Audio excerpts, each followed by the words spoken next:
Well, it's set there in a drawer, and I've often thought about it, but it's an expensive piece. It's all hand done. Each piece is cut and bent and hammered and textured by hand. And Will's, his son, assisted him in that.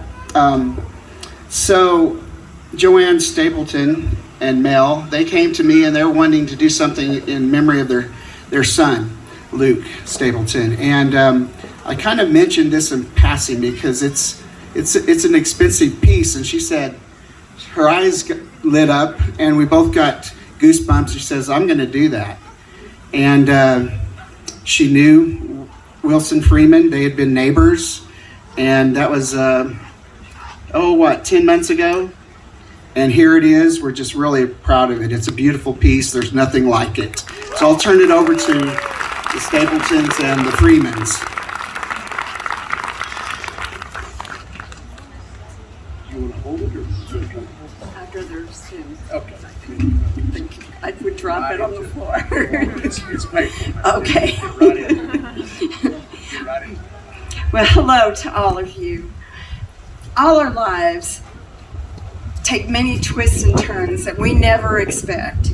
When the Freemans moved in across the street from us, none of us ever imagined the ways our families would eventually become intertwined. And we certainly never dreamed that both our son, Luke Stapleton, and their son, Luke Freeman, would leave this world entirely too early. All parents love to talk about their children, and that doesn't change just because they don't have skin on anymore. So if you will indulge me, I'd like to tell you a little bit about my son, Luke, our son, Luke. We named him Luke. That meant giver of light.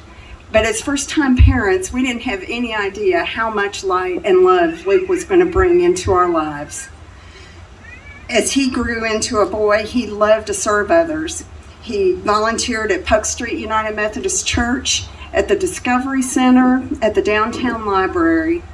He was active in Boy Scouts and earned his Eagle by the time he was 13. As an adult, he mentored youth through the Civil Air Patrol, the Oklahoma Thunderbird Youth Academy, and the Oklahoma Youth Hunting Program. Luke had a soft spot for animals. He adopted several abandoned dogs and even an abused horse. He loved snow skiing and he loved playing games, and he had a very quick, dry sense of humor. As a paramedic, Luke put his skills to work trying to save lives in many horrific situations. Later, as an attorney practicing family law, he devoted his efforts to trying to protect children who were caught in the middle of terrible disputes. Luke was and still is and always will be a Christian, a loving son and brother, and a staunch patriot. He's a lover of music and of nature. This beautiful sculpture behind us, created by the Freeman family and with the vision and direction of Greg, is patterned after the trees of Sunset Terrace and Sam Houston Park, where both boys grew up. The musical notes of America the Beautiful testify to both young men's love for our country and for the beautiful world that God has created for us all.